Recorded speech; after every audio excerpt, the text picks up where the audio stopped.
Force, the Jedi. All of it. It's all true. Hello everyone, and welcome back to Star Wars Fiction. I hope you're all staying safe during this time and taking it easy by watching some YouTube videos. If you haven't already, make sure to hit that subscribe button to support the channel and to be first to know about our new content. Since it's Fanfiction Friday on the channel, it's time to jump back into part 5 in our story of what if Darth Vader survived episode 6, Return of the Jedi. A quick reminder that if you haven't seen parts 1 through 4, click the card above you for a playlist on parts 1 through 4, and then come back so that this all makes sense. And now, without further delay, let's punch it.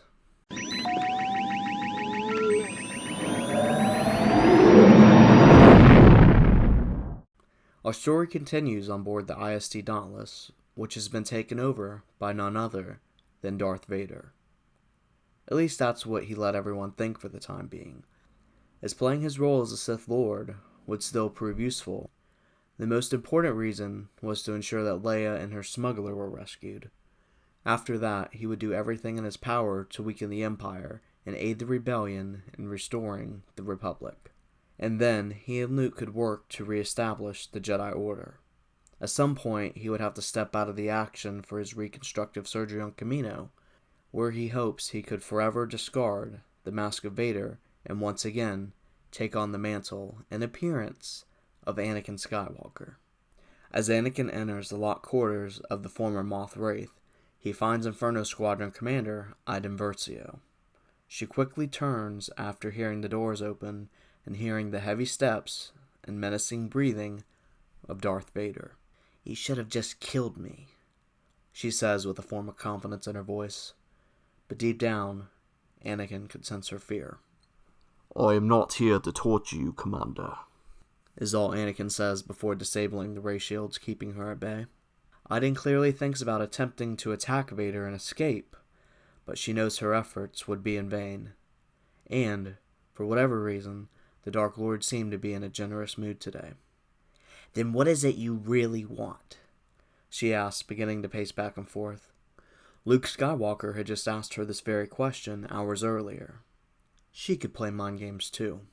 Anakin strongly considered being honest with the commander, but he knew how much of an Imperial loyalist that Versio was. "You possess 2 prisoners of the rebellion that I wish to have. Captain Solo and the Princess ought to be released to me at once, and I will let you and Inferno Squadron live." I didn't let out a laugh. "My father would never let that happen. They're both worth more than the lives of any members of Inferno Squadron, including me." Anakin let some time pass by just standing there while the Mask of Vader continued to breathe for him. "As you know, I am the rightful heir to the Empire. The Emperor is dead, and his contingency plan will soon be foiled.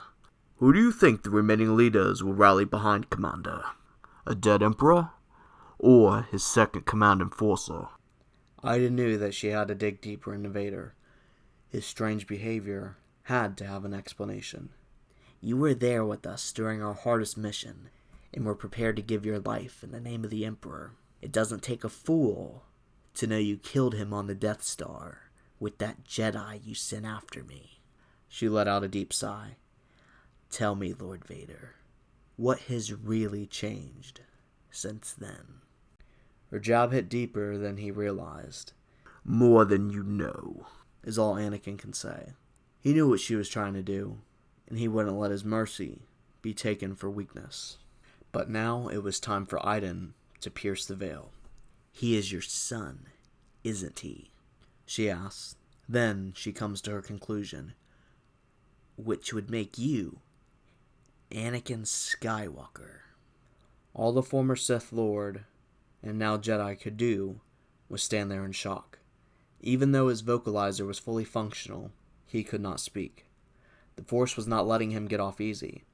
He knew what he would have to say, what was right to say. "Like you, I made the mistake of falling under the Emperor's lies and manipulations. My son was stronger than me and helped me break free from his hold. Perhaps one day, Commander, you will know how much family can change things. Anakin then turned and left the Moff's quarters, with the doors sealing shut behind him. Iden is left to think about the conversation she just had with the newly redeemed Jedi.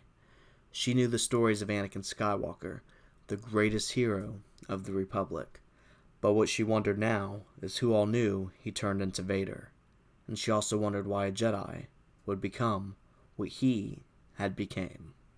We now find ourselves on board the Corvus, which is still traveling through hyperspace. About a week in, Luke Skywalker is standing above the body of the Imperial agent known as Hask. Fortunately, Luke had managed to stun him with his own blaster after a brief exchange. But before he could make his next move, Hask's comlink began beeping. Luke decided it was best to answer it and hopefully negotiate with whomever was in charge. Agent Hask, do you copy? Unfortunately, your friend has been stunned. I am Jedi Knight Luke Skywalker, and I am here for my friends. Hopefully, we can make a deal, and we can all be on our way, he offered. Agent Delmico was standing on the other side of the comm unit and had prepared for the Jedi to answer, but not for his fellow agent to still be alive. He knew Hask was the only chance they had of taking Skywalker down, and the crew of the Corvus would suffer a similar fate, or worse, had he not. Master Skywalker, he said back, indeed I have your friends aboard, but first, tell me what happened to my commander. I shot her wing and she began spiraling out of control. The shot was not fatal to her fighter, and she was probably recovered by the Dauntless. He paused to wipe some blood dripping from his forehead. He also felt the Force, and his father's presence reaching out to him. I am sure we can have her returned, if you let my friends leave with me. Luke then focused on his father, communing with him that he was still alive. Delmico felt like he could trust the Jedi, but he knew it went against every Imperial protocol and order he had been given by Admiral Versio. Well, unfortunately, the Admiral is the one who calls the shots. These prisoners have been ordered to be protected at all costs, and delivered to him personally. I assume that is where we're heading now? Luke then asked. I know you have the ability to kill me and free them if you wanted to. I am no fool to the Jedi's powers. But you must understand I will be executed for treason if I let you take them, Delmico forced himself to say. All of a sudden, he turns to see Luke on the bridge, dragging the body of Agent Hask behind him. Out of pure instinct, he draws his blaster on the Jedi. Luke didn't go for his lightsaber this time, causing the agent to feel even more conflict within himself. It doesn't have to be this way. You know in the back of your mind the Empire is evil. If you help me now, I can have your team pardoned and give you similar ranks within the rebellion. Delmico takes a long moment to consider the Jedi's offer, knowing he would already face the Admiral's wrath should he not accept the Jedi's generous offer. He then nods and lowers his blaster. We are en route to Vardos to rendezvous with the Admiral now. Luke then puts a hand on the agent's shoulder. What comes next won't be easy to hear, but you will have to defect and help me and my father take down Admiral Versio. Luckily, we have the Dauntless, which will be joining us soon. Letting the confused agent make sense of all of what he just heard, Luke activated the ship's comm system, patching himself through the Dauntless, hailing Darth Vader. Moments later, the black mask appears on the holoprojector. Luke, I am pleased to see you. I have made a deal with Agent Delmico, and he will now be working with us. We are en route to Vardos to rendezvous with Admiral Versio. The Dauntless will jump at once. I have his daughter in my custody. She has so far been of no assistance to me. Let us hope he is willing to reason with us. Luke nodded. We will be prepared either way. See you soon, Father. May the Force be with you, Luke, Anakin says, as the hologram fades. Luke then turns to face Agent Delmico, and sees a look of pure shock on his face. We can discuss the rest later, Agent. I have my friends to tend to, just as you do yours.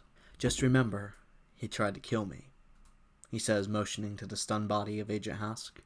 Agent Delmico looks down to decide if he should retain his friend as a precaution, but when he looks back up, the Jedi Knight is nowhere to be seen. We now find Han and Leia both sitting in their holding cell, finishing their daily rations. The Imperial agent that had been keeping an eye on them had been rather generous, which was surprising for the Empire. Just then they heard the door begin to unlock. He was just in here an hour ago. What could he want now? Han complained, getting to his feet. But the face he and Leia saw next was something neither one of them had been prepared for. "Luke," is all Leia could say, quickly jumping to her feet and running to embrace her brother. He hugged her and smiled, turning to Han. "That's two you owe me." The seasoned smuggler let out a laugh. "I was beginning to worry you had forgotten us, farm boy." "Not at all. I have been searching for you since we got off the Death Star," he said as a smile slowly left his face. "We?"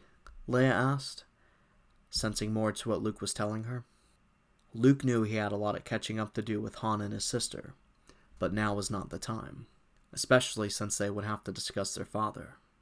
"I managed to incapacitate one agent, and the other has agreed to join the rebellion. We will be arriving in the Vardo system soon, and we must handle Admiral Versio. His daughter was captured by my father, and they will be arriving as backup."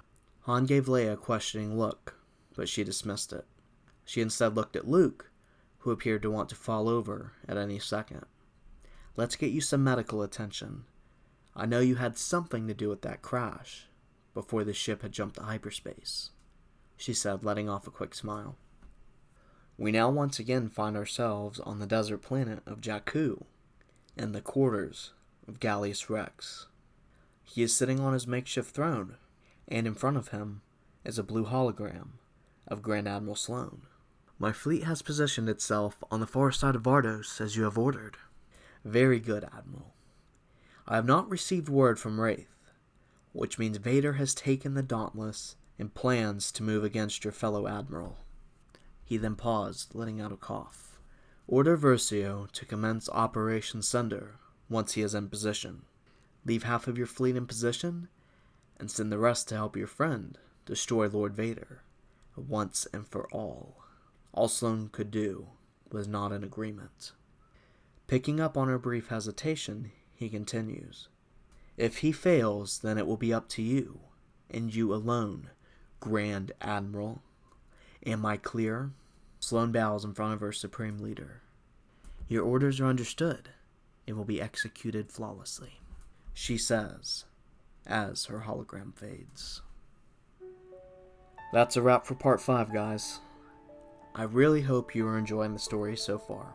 I used to read a bunch of fan fictions growing up, and that's what inspired me to start making videos instead of just writing them.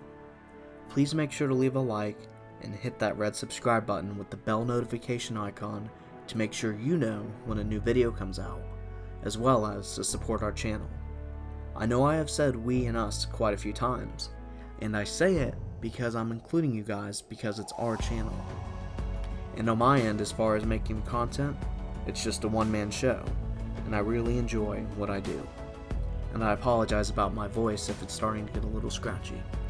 Anyways, feel free to leave a comment below with your ideas for part 6, and perhaps they could make it into the story.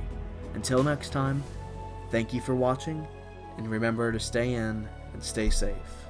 May the Force be with you, wherever you may be in the galaxy far, far away.